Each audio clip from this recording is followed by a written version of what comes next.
Hello everyone. मेरा नाम है शिवम ठाकुर और मेरा ये यूट्यूब पे पहला वीडियो है। और मैं कुछ बोलना चाहता हूँ, जैसे कि हमारा रोज़ का अभी ट्रेंड हो चुका है और जो रोज़ न्यूज़ में आ रहा है उसके बारे में बोलना चाहूँगा। जैसे ही सुबह हम उठते हैं तो सबसे पहले हम फ़ोन चेक करते हैं।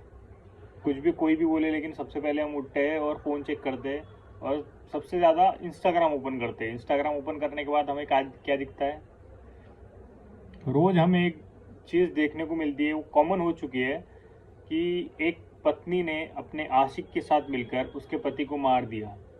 और ऐसा वैसा किस्सा नहीं, बहुत कम किस्सों में ऐसा होता है कि 1-2 महीने, 1 साल, 2 साल ऐसा शादी को हो जाते हैं।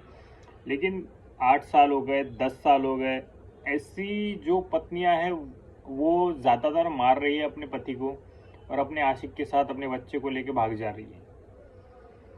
तो ये कब तक चलेगा? जैसे हम रोज सुबह उठते हैं और यही देखते हैं कि आज कौन मरा है, आज कौन सा नया न्यूज़ आया है, कौन सी नई औरत ने अपने पत्नी को मारा है और कैसे मारा है। मतलब नए नए जो तरीके हमें सुनने को मिल रहे हैं।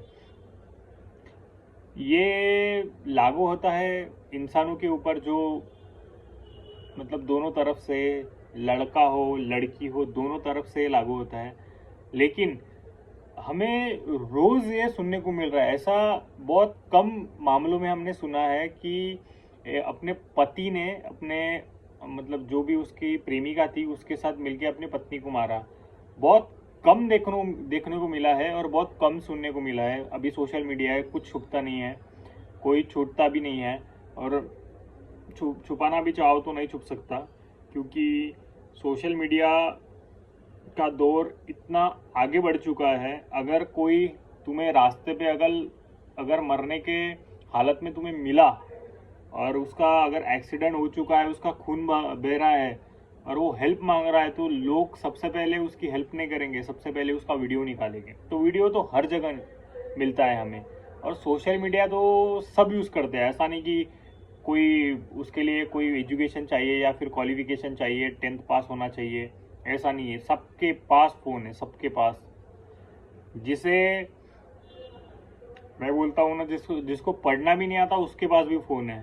तो फ़ोन सबके पास है, सबको रिकॉर्ड करना आता है, सबको फ़ोन उठाना आता है, सबको बोलना आता है, सबको अपलोड करना। सोशल मीडिया तो सबको यूज़ करना आ गया है। तो ऐसा अपन ने बोल सकते कि कोई किसी को फ़ोन नहीं आता। जो पुराने लोग हो चुके हैं, जिनको मतलब कि कोई लेना देना नहीं है फ़ोन से, बस अपना टीवी, टेलीविज़न, कोई दोस्त मिल गया, ये मिल गया, उनको छोड़ के बाकी जो, मैं तो बोलता हूँ 50 तक लोग, जो एज मतलब उनकी 50 तक है, उनको तो आता ही आता है। मतलब कुछ गिने चुने लोग होंगे जिनको पता है, 50 के ऊपर जो हम बोल रहे हैं उनको नहीं आता होगा, लेकिन 50 तक लोग जिनकी एज है उनको तो आता ही आता है। तो सोशल मीडिया में कुछ नहीं छुपता। तो यही हमें देखने को मिल रहा है कि रोज कोई ना कोई पति मर रहा है, कोई ना कोई, मतलब अभी उनकी शादी हो चुकी है लेकिन उनकी मर्जी से नहीं हुई है। तो अगर मर्जी से नहीं हुई है तो उसकी जान ले लोगे, ये तुम्हारा आखिरी ऑप्शन है। और उससे तुम्हें लगता है कि अगर उससे मार दोगे तो हम भाग जाएंगे, 4-5 साल छुप के रहेंगे और फिर उसके बाद हम हंसी खुशी से मतलब ज़िंदगी जिएंगे। ऐसा हो सकता है? तुम्हें लगता है अब तक कोई बचा है पुलिस से? कोई नहीं बचा है, कोई नहीं, अभी तक कोई नहीं बचा है। मतलब मैं बोलता हूँ ना कि 99% जो लोग हैं ना, वो कभी ना कभी मिल ही जाते हैं। कितने भी अंदर छुप के रहो, कितने भी मतलब गांव के बाहर, शहर के बाहर, लेकिन मिलते तो हो। कोई नहीं छुप सकता, कोई नहीं। अपने पाप को कोई छुपा नहीं सकता, अपने कर्म को कोई मतलब ऐसे ऐसे करके कोई भाग नहीं सकता। तो तुम्हें अगर ऐसा लगता होगा कि अपने पति को मार के अपने आशिक के साथ हंसी खुशी रहूंगी, तो फिर ये पॉसिबल नहीं है। तुम्हें अगर ऐसा ऐसा लग रहा है तो ये गलत है और ये पॉसिबल नहीं है। इस ज़माने में तो बिल्कुल भी पॉसिबल नहीं है। होगा कलयुग, लेकिन इस ज़माने में तो पॉसिबल नहीं है।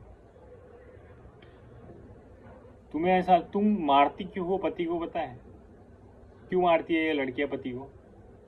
क्योंकि अगर वो वैसे ही भाग जाएंगी तो उसकी जो प्रॉपर्टी है वो कैसे मिलेगी उसको? क्योंकि हमारे लॉ एंड कॉन्स्टिट्यूशन में लिखा है कि अगर पत्नी ने पति का मर्डर भी किया होगा तो जो पति की संपत्ति है वो पत्नी को मिलेगी। ये लॉ एंड कॉन्स्टिट्यूशन में अभी जो नया ऑर्डर पास हुआ है उसमें है। क्योंकि ज़्यादातर ये पहले नहीं था। पहले क्यों नहीं था? क्योंकि ऐसी न्यूज़ नहीं आती थी, ऐसे किस्से नहीं आते थे रोज के। आज अगर रोज के किस्से आ रहे हैं तो उसमें ये नहीं हुआ कि लड़की को कड़ी से कड़ी सजा मिलनी चाहिए, औरत को ये मिलना चाहिए, उसको ये पनिशमेंट होगी, मतलब फांसी की शिक्षा होगी, ऐसा कुछ भी नहीं हुआ। उसमें सिर्फ ये ऑर्डर पास हुआ है कि उस औरत को अगर उसने अपनी पति का मर्डर भी किया हो तो उसको उसकी प्रॉपर्टी मिलेगी। ये सॉल्यूशन निकाला है कोर्ट ने। तो कुछ समझ भी नहीं आ रहा ये को मतलब पास कौन करता है ऑर्डर, कि प्रैक्टिकली कोई सोचता है इसके बारे में कि अगर रोज के ऐसे किस्से बाहर आ रहे हैं तो इसके ऊपर कोई कड़ी से कड़ी कोई एक्शन लेना चाहिए, कोई पनिशमेंट होनी चाहिए कड़ी से कड़ी। तो इसके ऊपर मुझे तो नहीं लगता है कि सुप्रीम कोर्ट इसके बारे में भी सोच रही है करके। अगर सोच ही रहती तो अभी तक तो कुछ ना कुछ उसका हल निकल गया रहता।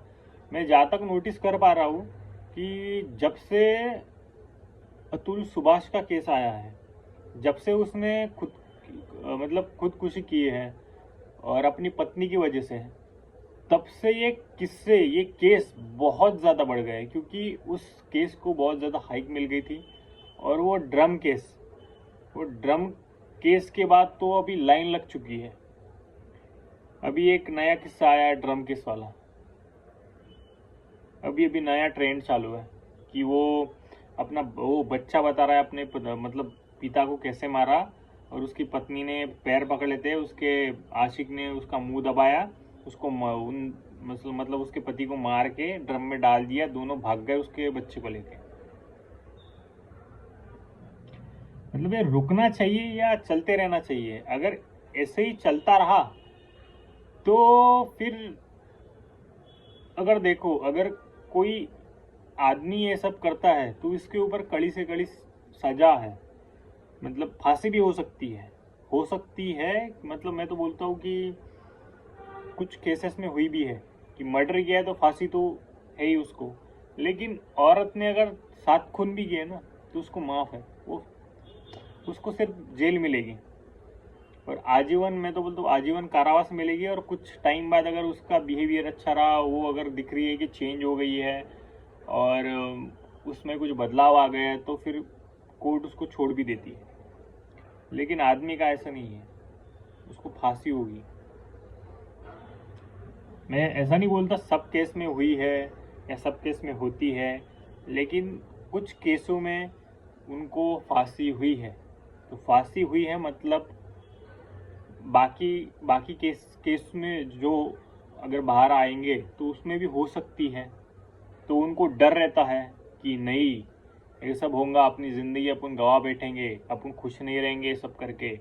लेकिन इसलिए आदमी ज़्यादा सोचता है। क्योंकि उसको कड़ी से कड़ी सजा मिलेगी। उसमें आदमी सोचता है उसके बारे में कि मेरा भी जीवन खत्म है इसके बाद, तो वो सॉल्यूशन निकालने का कोशिश करता है कि इसके बाद मैं कुछ ना कुछ निकालूं। अगर मेरे झगड़े हो रहे हैं, मेरी नहीं बन रही है, अगर उसका कोई बाहर चक्कर चल रहा है, वो नहीं सुन रहे मेरी, तो फिर वो डिवोर्स या फिर अलग रहने का या फिर उसको छोड़ देने का, ऐसे कुछ ना कुछ रास्ता निकलता है। उसको उसके माँ बाप को बताने का कुछ ना कुछ रास्ता निकलता है। लेकिन अभी जो लड़कियों का, औरतों का चल रहा है, शादी करो, कुछ दिन रहो, बच्चा निकालो,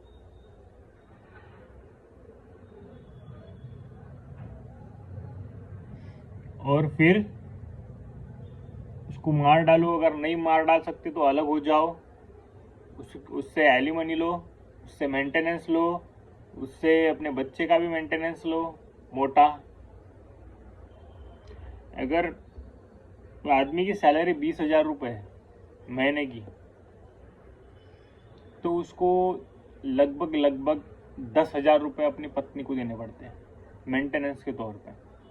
अगर बच्चा है तो उसके ऊपर और 2,000 रुपये जोड़ दो, क्या होगा आदमी का? क्योंकि वो कोर्ट बोलता है कि तुम तो अकेले हो, तुम्हारे को इतना पैसे की क्या ज़रूरत है। वो नहीं देखते कि उसके माँ बाप को भी उसको पालना है, उनके दवाइयों का खर्चा भी उनको करना, उसको करना है, उसके मतलब उसके खुद का भी खर्चा उसको करना है, उनके अस्पताल का भी खर्चा उसने खुद ने करना है, उसके पीछे कोई नहीं है। ये नहीं देखता। कोर्ट ये देखता है कि ये जो कल की आई हुई जो लड़की है, इन दोनों का जो बच्चा है, ये कैसे रहेंगे, कैसे जिएंगे, ये सोचती है, ये जो कोर्ट सोचता है। लेकिन ये नहीं सोचता कि उसके पीछे उसका भी परिवार है। ये जो लड़की अभी कल की आई हुई है, ये अभी चली गई, ये लेके क्या गई, एलिमनी लेके गई और मेंटेनेंस लेके गई। और क्या करती है? कुछ नहीं। अगर उसका आशिक है तो आशिक के साथ रहेगी लिविंग में, फुल गुलछर्रे उड़ाएंगी। मतलब पैसे आ रहे हैं, जीने का सहारा है, बच्चा है, मजे के लिए आशिक है, और क्या चाहिए? और क्या चाहिए? रोक टोक थोड़ना चाहिए, पति थोड़ना चाहिए। पति क्या करता है? रोक टोक करता है, बोलता है तुम ये मत करो, तुम वो मत करो, ये अपने लिए अच्छा नहीं है, अपने बच्चे के लिए अच्छा नहीं है, ये मत करो, ऐसे मत करो तुम। ये टोकता है ना। अगर ऐसा होता तो मतलब रोक टोक से ही अब इतनी ज़्यादा परेशानी थी तो अपने बाप का ही घर छोड़ देते। अपना बाप को ये टोकता नहीं है कुछ भी करने से पहले। कोई ऐसे, अगर तुम्हारा बाप ज़्यादा देर तक तुम बात कर रहे हो फ़ोन पे, तुम्हारा बाप टोकता नहीं है तुम्हारे को? रात को अगर दिख गए या फिर ऐसा कुछ बाहर निकल के आया तो तुम्हारा बाप टोकता नहीं है? तब क्यों नहीं छोड़ देते अपने बाप का घर? तब क्यों नहीं कोर्ट में जाते? तब क्यों नहीं बोलते मेरे को मेंटेनेंस चाहिए मेरा? क्यों नहीं मांगते? क्योंकि कोर्ट इसके लिए अलाउ नहीं करता। लेकिन जो पति है उसने पैदा नहीं किया, उसने सिर्फ गलती कर दी, वो शादी करे, तुमको एक जीवन साथी चुन के गलती कर दिया उसने। तो अगर उसने जीवन साथी चुना है और तूने गलती की है तो उस गलती की उसको सज़ा मिलनी चाहिए। तो सज़ा के तौर पे तुझे एलिमनी देनी होगी और साथ ही साथ मेंटेनेंस भी देना होगा। अगर तू नहीं देगा तो जेल में जाएगा। अगर उसने बोला कि मेरी नौकरी छूट गई तो तू ये रीज़न नहीं दे सकता। तू अपना घर बेच, तू जा रह रहा है वो बेच, खेत बेच, तेरे घर वाले उसमें रह रहे तो वो परवाह नहीं है। घर वाले बाहर रास्ते पे हो जाए, तू रास्ते पे चले जाए, भीख मांग के खा, एलिमनी दे, मेंटेनेंस दे। क्यों? क्योंकि तूने शादी की है। पहले अभी जो निकल के आया है, जो क्या बोलते हैं उनको, परसेंटेज जो हर साल निकलता है कि कितने लड़के शादी करने में इंटरेस्ट है या नहीं, जो रिपोर्ट निकल के आई है वो पहले 20% थी। अभी ये केस जो बाहर आ रहे हैं न्यूज़, 28 मतलब बढ़ के 28 हो गई है, 8% से बढ़ गई है। 8% आपको कम लग रहा होगा, मतलब 8%। तो 140 करोड़ में लगभग पकड़ लो 30, 35, 40 करोड़ तो आदमी होंगे। छोड़ो 20 करोड़ तो होंगे, 20-30 करोड़। 30 करोड़ के हिसाब से 8% कितने होते हैं? बहुत होते हैं। तो इतने लोगों ने मतलब इंटरेस्ट छोड़ दिया शादी करने का।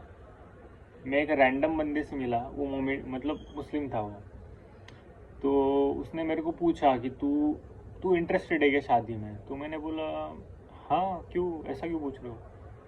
तो क्यों बोले तू इंटरेस्टेड क्यों है? मैंने बोला मेरे को पार्टनर चाहिए, लाइफ पार्टनर चाहिए मुझे अपने मतलब जो जनरेशन है उसको आगे बढ़ाना है।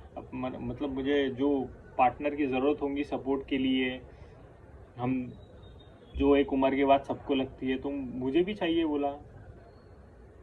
तो ऐसा थोड़ा है बोला। तुमने तो बोले, मैंने उससे पूछा तू ऐसा क्यों पूछ रहा है? बोले मैं नहीं करना चाहता। बोले, मैंने बोला क्यों? एजुकेटेड था, कंपनी में काम करता था, अच्छा खासा पैकेज था उसका। तो उसने बोला कि अभी जो अब का हो रहा है ये मैं टॉलरेट नहीं कर सकता, सहन नहीं कर सकता। बोले, मैंने बोला क्यों? तेरे को क्यों लगता है? बोले, तेरे साथ ऐसा होगा। तो बोले, लगता नहीं है, लेकिन आज जो जैसे सीन चल रहा है, जैसे जैसे जैसे माहौल हो रहा है, तो ऐसा लग रहा है कि लड़कियां सिर्फ यही सोच रही है ज़्यादातर, क्योंकि उनको पता है कि पैसे से ही सब कुछ है। और जो उन लड़कियों ने अपनी माँ को देखा है कि दिन रात काम करते हुए, मेहनत करते हुए, उनको पालते हुए, तो वो उनके साथ ना हो, तो फिर वो चाहती है कि सिर्फ पैसे मिल जाए कुछ भी करके।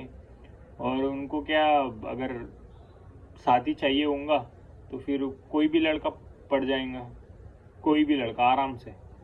अगर उसके मतलब मतलब वो वही होता है ना कि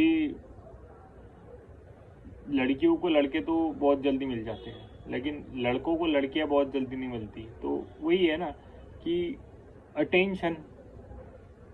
और फिर यही हो रहा है कि आजकल जो इंसान है वो इंसान का ही दुश्मन हो गया है, जो आदमी है आदमी का ही दुश्मन हो गया है। हम ये नहीं बोल सकते अकेली पत्नी ने मारा है, उस भड़वे का भी उसमें हाथ रहता है, जो भी उस लड़की का साथ देता है। तो यार, हाँ, मतलब ये समझ सकते हैं अपन की प्लानिंग औरतें करती है, लड़कियां करती है, और ये लड़के भी करते हैं, ऐसा नहीं है। लेकिन खुद के पति को मारना, जो तुम्हारे लिए कमा के ला रहा है, जो अपनी फैमिली को रख रहा है, पाल रहा है, उसके फ्यूचर के लिए उसने बहुत कुछ सोच के रखा है, तो उसको तुम मार दोगी और तुम्हारे हाथ नहीं कांपेंगे उस टाइम कि तुम उसके पैर पकड़ोगी। पैर मीन्स मारते टाइम, मतलब जब तक वो जिंदा है तब तक पकड़े या नहीं वो तो नहीं पता, लेकिन मारते टाइम बराबर पकड़ोगी। ये कैसे पॉसिबल है यार? मुझे नहीं समझता कि अपने पति को मार के आशिक के साथ भाग जाना। भाग जाओ, ऐसे ही भाग जाओ, जाओ भाग के। उसके बच्चे को क्यों लेके जा रही हो? अकेले ने पैदा किया है क्या तुमने? तो वैसे ही भाग जाओ, बिना बिना प्रॉपर्टी के। मैं तो बोलता हूँ अगर ये एलिमनी का किस्सा खत्म हो जाए ना, एलिमनी और मेंटेनेंस का किस्सा खत्म हो जाए ना, जैसे अभी ये बढ़ चुका है, ट्रेंड हो गया है, तो ये ट्रेंड फॉलो करते हैं। जब तक ये ट्रेंड चालू है और इसके ऊपर कोई अगर सॉल्यूशन निकल गया कि मतलब कि 10 लाख के ऊपर, 50 लाख के ऊपर एलिमनी नहीं दे सकते और मेंटेनेंस नहीं दे सकते, अगर ऐसा कुछ किस्सा अगर निकल के आ गया ना, फिर डिवोर्स खत्म हो जाएगा, लड़कियों की तरफ से खत्म हो जाएगा।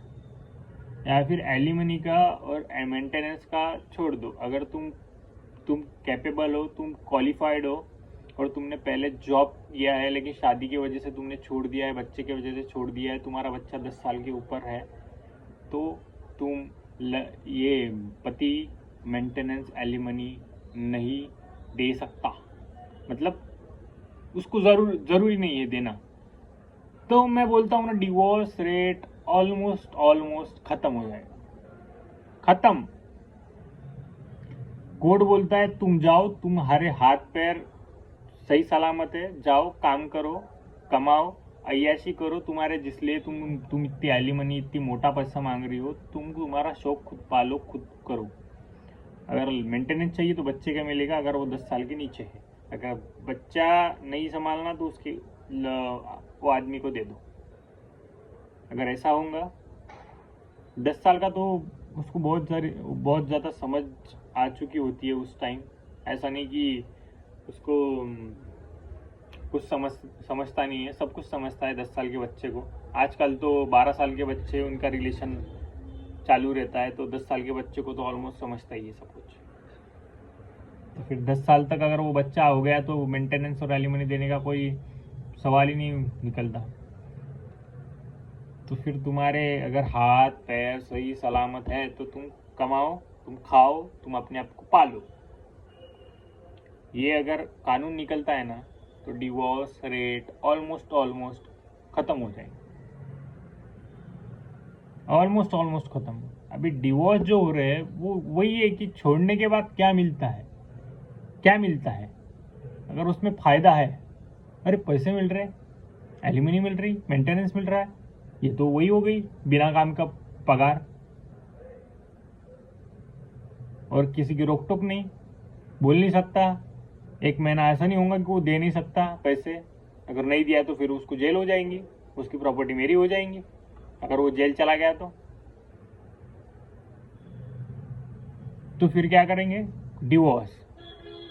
क्योंकि तूने मुझे उस दिन वो बोला था,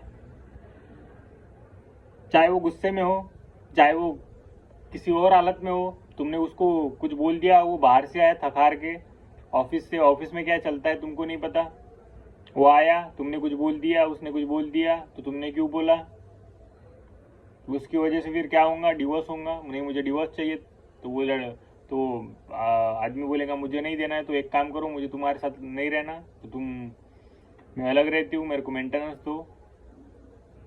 अगर वो आखिर में मान जाता है कि चलो ठीक है मैं डिवोर्स देता हूँ, तो एलिमनी दो अलग होने का।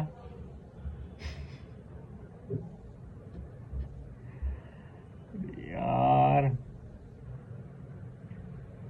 तो मेरा यही सवाल था कि ये कब तक चलेगा, कि ये जो रोज की न्यूज़ आ रही है, रोज के जो मर्डर हो रहे हैं, जो इतने आदमी मर रहे हैं, तो मैं तो बोलता हूँ जो लोअर मिडिल क्लास है ना, और उसकी पत्नी ऐसा कुछ कर रही है, और लेकिन उसको पता है, लेकिन वो मजबूर है, समझ रहे हो बात को, अगर वो मजबूर है लड़का कि वो उसकी पत्नी को नहीं बोल सकता क्योंकि वो गरीब है, वो पैसे कम कमाता है, और वो उसको छोड़ के चली जाएंगी तो अपने को खिलाएंगा कौन, अपने बच्चे को संभालेगा कौन, मेरे बच्चे का तो भविष्य खराब हो जाएगा। अगर इस मानसिक स्थिति में वो है, तो सोचो कि वो कितना डर डर के उसके घर में रहता होगा, कितने डर डर के वो सोता होगा कि कल का मुझे सूरज दिखेगा कि नहीं, कल का दिन मैं जागूंगा कि नहीं। सही बात है। तो निकलना चाहिए यार, कुछ ना कुछ तो इसके ऊपर निकलना चाहिए। बहुत बड़ी बात है कि किसी का जान लेना, बहुत बड़ी बात है। मतलब वो इंसान मर गया, खत्म हो गया, उठ नहीं सकता, उसके परिवार उसको देख नहीं सकते, जो माँ बाप रहते वो नहीं देख सकते। तो फिर मरना मारना अगर इंसान के हाथ में होता तो फिर भगवान को क्यों हम बोलते कि पाप पुण्य ये वो, उसके लिए क्यों कानून बनाया, मरने मारने के लिए। मार डालो, अगर किसी को अच्छा नहीं लग रहा, कोई अगर ज़्यादा परेशान कर रहा है, मार डालो, ख़त्म करो। कोई बीच में आ रहा है, ऑफिस में कोई ज़्यादा तरक्की कर रहा है, बीच में आ रहा है, अपने मार डालो। तो ऐसा ही रहता ना। अगर कोई उसके लिए कुछ कानून बना है, अपन भगवान को मानते हैं कि अपन ने अगर कुछ ऐसे पाप किए तो अपन भी नहीं बच सकते, कर्मा बोलते हैं हम, कर्मा तो होता है, कुछ भी बोलो कर्मा तो होता ही है। मतलब तुम घूम फिर के तुम कुछ भी करो, लौट के जरूर आएगा, वो आता ही आता है। हमारी मैडम थी, तो इंग्लिश मैडम थी, उन्होंने एक बार एक बात बोली थी कि अगर तुम किसी को थप्पड़ मारोगे ना तो वो लौट के ज़रूर तुम्हारे पास आएगा। तो उस टाइम वो बात मुझे नहीं समझ में आई थी, लेकिन एक बार ही मैंने अपने छोटे भाई को थप्पड़ मार दिया था। छोटा भाई था, ज़्यादा परेशान कर रहा था, तो मैंने थप्पड़ मार दिया। दो दिन बाद मेरे पिताजी ने मुझे थप्पड़ मारा था। तो मैंने भी कुछ किया था, तो मेरे पिताजी ने मुझे मारा था। तो मुझे समझ में आ गया कि कर्मा, ये कर्मा की वजह से है, क्योंकि मैंने अपने भाई को मारा, मेरे पिताजी ने मुझे मारा, और कोई ना कोई नुकसान तो होता ही है तुम्हारा। अगर तुमने गलत किया है तो ऐसा नहीं कि तुमने थप्पड़ मारा तो तुम्हारे को थप्पड़ मिलेगा, तुम्हारा दूसरा कुछ नुकसान होगा। लेकिन कर्मा जो है वो किसी भी रूप में आता है, लेकिन आता है, वो हिसाब नहीं छोड़ता, वो हिसाब का पक्का होता है, वो हिसाब नहीं छोड़ता, वो दे के ही जाएगा तुमको। जहाँ तक मेरे को लगता है हर चीज़ अपन सॉर्ट नहीं कर सकते, हर चीज़ अपन लिख के नहीं रख सकते कि मैंने ये किया है, मुझे उसको वापस देना है, मुझे ये, तो वो प्रकृति करती है, नेचर करता है वो, कि तुमने अगर ये गलत किया तो वो तुम भी डिसाइड, अगर तुमने इंटेंशन से नहीं किया हो लेकिन सामने वाले का गलत हो चुका है, तो वो तुमने इंटेंशन से नहीं किया तो तुम उसको, वो तुम्हारे हाथ में भी नहीं था, तो जो होगा वो हो गया, अभी उसके लिए कुछ नहीं कर सकते।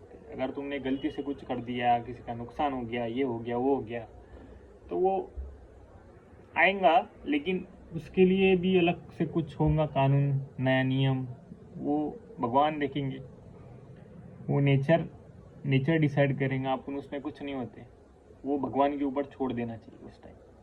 लेकिन इंटेंशन से किया है, लेकिन पता है तुमको उसका जुर्माना क्या देना होगा, उसका तुम्हें पता है कि उसके बाद तुम्हारा क्या हालत होने वाली है, क्या हर्षर होगा तुम्हारे उसके बाद, तो जो तुम सोच रहे हो उससे भी ज़्यादा होगा। अगर ये इंटेंशन से अगर तुमने किया है कि ये गलत बात है, ये नहीं करना चाहिए, और तुम सिर्फ मज़े के लिए, या फिर तुम्हारा उसका नुकसान, उसको ख़त्म करके, उसका नुकसान करके मैं सब कुछ कर लूँ, नहीं मिलेगा, नहीं, तुम भी ख़त्म होंगे। चलो तो फिर आज के लिए इतना ही, बहुत ज़्यादा बोल लिया, बहुत ज़्यादा डिस्कस कर लिया आज हमने, और इस टॉपिक के ऊपर पता नहीं रोज़ कोई ना कोई बोलता है, लेकिन मुझे ऐसा फील हुआ कि बोलना चाहिए, तो फिर ठीक है, बाय।